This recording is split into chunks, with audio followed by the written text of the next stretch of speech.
Aquellas maravillosas revistas, capítulo 112 más 1, Toyota asusta. En enero de 1995 se hicieron dos comparativas que quiero destacar. Una de altos vuelos, nada menos que el Honda NSX contra nada menos que el Toyota Supra. Y otra, imposible, el Volkswagen Golf GTI contra el nuevo Toyota RAV4.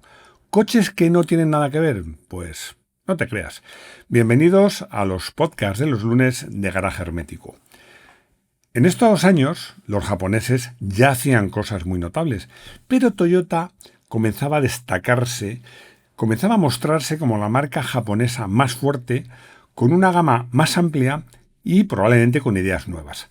Tanto como para proponer un coupé que era una alternativa al todopoderoso Honda NSX. A lo mejor el Toyota no era tan refinado como el Honda, pero ofrecía un 25% más de potencia, 330 caballos, por un 25% menos de precio. Vale la pena entrar en detalles porque este Toyota Supra biturbo, estéticamente ya sabéis que soy enamorado del Honda NSX, pero estéticamente creo que el Toyota está a su altura o incluso mejor. El coche era impresionante. La entradilla del periodista decía, vienen dispuestos a todo y no le falta de nada. Tenían razón, tenían prestaciones de infarto, refinada tecnología, mecánicas con carácter. La verdad es que podían plantar cara con todo el derecho a los deportivos europeos. La mayor diferencia, efectivamente, el NSX era un coche más refinado, algo más ligero porque tenía un chasis de aluminio, una carrocería de aluminio, motor central, pero el Toyota era una mala bestia. También os recuerdo que el Honda NSX no tenía turbo, tenía el famoso sistema VTEC, que permitía que su motor de 3 litros consiguiera unos muy buenos 274 caballos, muy arriba, a 7.300 revoluciones. Toyota pues tiraba por otro camino, porque usaba un 6 en línea, también de 3 litros, pero no se andaba por las ramas. Le metía 2 turbocompresores y elevaba la potencia a 330 caballos, y también el par era mucho mayor en toda la gama. Y ojo, ya se había refinado un poco la respuesta del turbo, pero entre aproximadamente unas 3.000 y unas 4.500 vueltas, el empujón del turbo era brutal. Lo cierto es que, como os digo, también conduciéndolos, el Honda era un coche más refinado. Más fácil, aparentemente más fácil, porque llevar un coche con un límite tan alto al límite absoluto nunca es fácil. Pero sí que era un coche que no perdía tan pronto la compostura. Estoy viendo las fotos, recuerdo además sesiones de fotos con estos coches, e igual que te digo que hacer derrapar al Supra era facilísimo, era llegar a una curva un poquito cerrada, segunda, subir el motor a 3.500 vueltas, cuando llegaba el turbo, llegaban los caballos, la cruzada estaba asegurada. Es cierto que era fácil de controlar por una dirección rápida, precisa, gracias al autoblocante, gracias a un bastidor refinado. El NSX, en cambio, era otro tipo de coche, más parecido a un Fórmula 1. Se podría decir que el NSX se conducía como un monoplaza de circuitos y el Toyota Supra se conducía como un coche de rallies de la vieja escuela. Eso sí, estos detalles, el Supra era un coche con más carácter, insisto, menos refinado, pero a nivel de acabados, de equipamiento, de lujo, de calidad de fabricación, de fiabilidad, honestamente, si tengo que dar un vencedor, no sabría cuál elegir. También el Toyota Supra jugaba con una ventaja. No me atrevo a decir que se pueda considerar un coche de 4 plazas, pero sí que tiene la practicidad de un coche. Os recuerdo que el Toyota Supra llevaba el motor delantero. Ya he dicho que el NSX lo llevaba en el centro.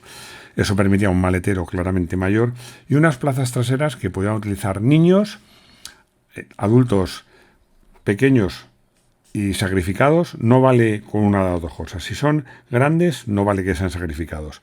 Y si son pequeños y no son sacrificados, tampoco. Tienen que ser pequeños y sacrificados. Pero que también te servía para dejar un maletín, unas pequeñas maletas, la ropa de abrigo, una chaqueta, en fin.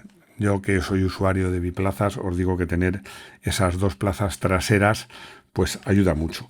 Era un coche que por un lado era más práctico, por estas cosas que os digo, y por otra parte tenía un carácter mucho más violento Y era un coche que me encantaba. Era un coche que me encantaba. Insisto, estéticamente, yo creo que... Fijaos, voy a decir insisto, siendo como soy un amante feroz del Honda NSX. Yo creo que ha envejecido mejor el Toyota Supra, porque es un coche más moderno, más redondo, y yo creo que estos coches con motor delantero, incluso aunque sean modernos, todos tienen una línea de diseño relativamente similar, mientras que los de coches con motor central permiten hacer un capó más bajo, más afilado, pero concretamente el NSX también es cierto que al llevar el motor transversal y ser más corto entre ejes, lo cual favorece a la maniobrabilidad. Yo creo que a la estética no tanto, pero bueno, en cualquier caso son dos coches que ya os digo que si vais circulando con ellos por ahí van a hacer volver la cabeza a cualquiera. Voy a hacer un paréntesis para dejar de hablar de Toyota y hablar en general de otros japoneses de altos vuelos, porque fijaos, es que en estos años, benditos años en este sentido, aparte de estos dos japoneses, que os he dicho, pedazos de coches, el NSX y el Toyota Supra Biturbo, teníamos coches como el Mazda RX-7 Biturbo, que en el guión he puesto, porque lo he puesto en mayúscula, RX pero no, es RX-7 Biturbo. Teníamos el Mitsubishi 3000 GT con tracción total, lo recuerdo, muy refinado, el Nissan 300 ZX Twin Turbo o el peculiar y más bien un GT que un deportivo Subaru SVX. Vamos a seguir con Toyota y con una comparativa que, como os decía, parece imposible, podría parecer absurda, pero no lo era en absoluto. La pregunta es, ¿qué tienen en común un Volkswagen Golf GTI con un Toyota RAV4? Os dejo pensarlo. Diréis, bueno, pues no mucho, o a lo mejor la potencia, el motor de 4 cilindros, no. Yo creo que hay otra cosa que les hace más parecidos. Es verdad que la potencia era similar, 129 caballos el Golf por 115 del RAV4, un motor un poquito más tranquilo, pero la mayor diferencia, el mayor parecido es que los dos eran verdadero funny cars, coches divertidos de conducir. Y es que, para muchos, el RAV4 se podía considerar una especie de GTI off-road. La verdad es que este coche, yo que no soy amigo de los SUV, pero debo reconocer que este coche me entusiasmó, porque era un coche que en asfalto iba bien, era un coche pequeño, más corto que un Golf, bastante habitable porque los pasajeros van más erguidos y al final pues el coche también ofrecía una habitabilidad. Estamos hablando de 4 metros del Golf por 3,7 del RAV4. Pero en asfalto, ayudado por la tracción total, no llevaba reductora, por eso hay quienes lo consideran uno de los primeros SUV. En asfalto iba muy bien, era sorprendentemente ágil y eficaz. Evidentemente, cuanto menos agarras el asfalto, fuera, o no digamos ya si estaba lloviendo, pues todavía mejor. Lo que sucede es que en tierra era una máquina. Era una verdadera máquina. Realmente yo fui el primer coche que disfruté haciendo conducción deportiva, un tipo de conducción que antes, lo decía en un vídeo, no solo se podía decir, sino que es que los lectores querían saber cómo iban esos coches cuando hacías conducción deportiva, conducción buscando un poquito los límites. Algo que lo suyo es hacerlo en circuito, pero bueno, en campo, si vas a un sitio, de hecho, donde lo probé más a fondo, era en una finca que un amigo mío tenía, desgraciadamente ya la ha vendido, que había marcado un circuito, bueno, ahí disfruté como un enano, porque el coche era realmente divertido de conducir, eficacísimo, y era un coche que yo estaba acostumbrado a los todoterreno, muy pesadotes, que a pesar de ser de tracción total, pues arrastraban el morro, tenías que entrar muy suave, acelerar fuerte, incluso a veces, para ser más rápido, si la pista de tierra era llana, incluso quitaba la tracción total y lo dejaba solo en propulsión trasera para que me ayudase a girar en curvas lentas. Pero el RAV era otra cosa, era un coche neutro que permitía una velocidad de paso por curva absolutamente extraordinaria y además, como todo Toyota, era un coche. Los dos no eran coches muy imaginativos en su interior, pero los dos contaban con un acabado impecable. Lo que sucede es que el Toyota, y fijaos que el Golf está bien hecho, son coches muy bien hechos, no hay más que ver los coches que ahora ves antiguos que siguen superviviendo, pero el Toyota tenía una pinta de coche sólido aún mayor. Como os decía, lo más novedoso de este coche, de este RAV4, y por eso estaba comentando que Toyota se mostraba como una marca con ideas y con imaginación y haciendo propuestas diferentes, es que llevaba la cultura del GTI, de un coche ágil y divertido de conducir, al todoterreno. Eso para mí era lo más innovador. Y yo diría que ahora, como ya pues rodar por el campo es complicado, pues se ha perdido un poco, pero es que os diré algo. Un amigo mío tiene ya como clásico este coche y de vez en cuando me lo deja. Y pocos coches se me ocurren más divertidos de conducir que este en campo. Y eso, a pesar de que no creo que es muy potente, son 115 caballos. Pero es que os digo una cosa, la gran ventaja de esto es que estamos hablando de un coche que pesa 1000 kilos justos, lo cual, en su momento, para un coche de 3,7 metros de longitud, pues estaba bien. No voy a decir que fuera pesado, pero bueno, tampoco podía presumir el ligero. Pero hoy día que yo estoy probando un Renault 5 eléctrico que me parece relativamente ligero en proporción, que mide un poquito más y pesa tonelada y media, pues 1000 kilos en este coche hoy día, con los criterios de hoy día, lo convierten casi en un peso pluma. Pero, insisto, una dirección magnífica, una suspensión muy bien hecha, independiente, por supuesto, nada de ejes rígidos, un reparto de pesos bastante equilibrado para ser un coche con motor delantero y un motor muy voluntarioso de 115 caballos convertían, bueno, y unas ruedas de bastante diámetro, convertían este coche en una máquina de pasárselo bien fuera del asfalto. Con ruedas de 15, que hoy día las lleva casi cualquier coche, pero en este momento pues serán realmente una novedad. Hemos centrado este podcast en Japón, especialmente en Toyota, pero no todo es Japón. Y quiero hablar de un coche que apareció en estas fechas, porque de un coche que me gustó mucho y que me sorprendió. En estos vídeos que hago de coches que me sorprendieron, no metía este, pero lo debía de haber metido. Ya me había gustado el Volvo 850, pero claro, esta versión T5R, con llantas de 17 de gris grafito y con motor, por supuesto, de 5 cilindros, con un sonido cautivador, 2,3 litros, 240 caballos y un bastidor de tracción delantera, pero realmente delicioso, la verdad, y además en color amarillo, que para mí es el color que le pega a este coche, pues era un cochazo. Era un cochazo práctico, bien acabado, amplio, con 5 plazas de verdad, amplio maletero, pero es que era el típico coche, lo que me gustaba a mí del concepto de berlina deportiva, que entre semana o para viajar tenías una berlina con las ventajas en practicidad, para viajar con la familia, llevar el equipaje propio de una berlina, con la capacidad de representación de una berlina, que podías ir el tópico de ir al casino y aparcar en la puerta, pues con este coche lo podías hacer, era un pedazo de Volvo muy llamativo,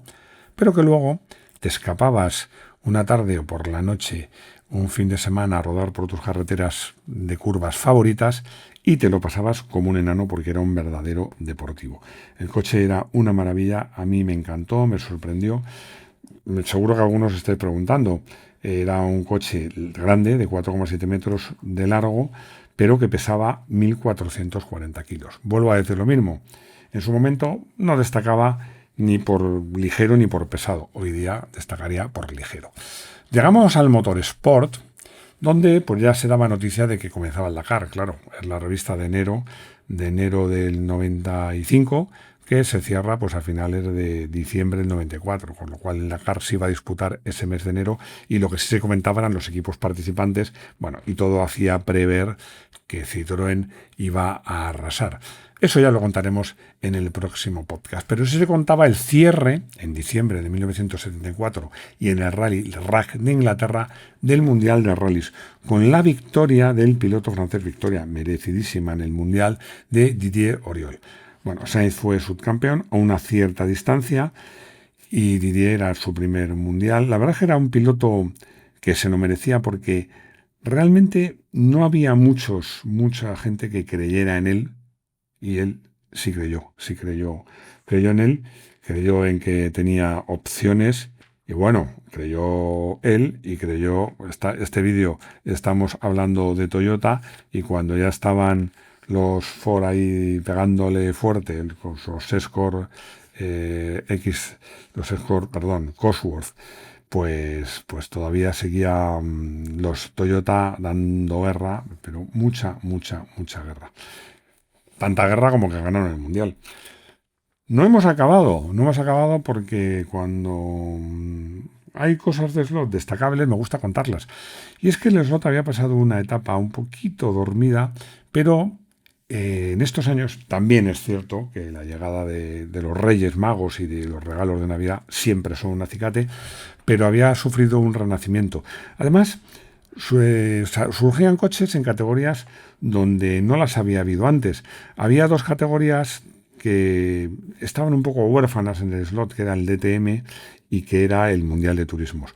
Y en estas fechas aparecieron los coches tanto de Mercedes y Alfa Romeo y Mercedes y Alfa Romeo, ya lo he dicho, en el DTM, y BMW y Ford con su Mondeo en el Campeonato Mundial de Turismos. Pero también aparecían muchos Fórmula 1 antiguos y modernos, llegaban del Benetton y el Williams. Había coches, novedades divertidas, porque se reeditaban los camiones Leyland, los camiones en slot siempre han tenido mucho tirón, y luego apareció un Ford Sierra de policía que tenía la gracia de que tenía sus luces y su sirena, y luego para gourmets había réplicas de coches muy especiales, de coches antiguos, Bugatti, réplica de Scalextric, un Mercedes de MRRC, que era un coche muy particular, porque era una reproducción preciosa, pero que tenía una particularidad en el slot, no en la realidad, de ser de tracción total. Bueno, como os digo, el slot sufría un renacimiento, que luego iría más con la llegada de nuevas marcas. Bueno, espero que esta reentrada en el mundo de los podcasts de los lunes os haya gustado. Y a partir de ahora seguiré con esta cita habitual de los lunes, aunque llevo tiempo diciéndolo, pero las cosas de Palacio van despacio, anunciando cambios en este formato exclusivo de podcast. Yo le iré contando. Muchas gracias por estar ahí, por escucharme, y nos oímos pronto en los podcasts de los lunes de Garaje Hermético. Hasta pronto.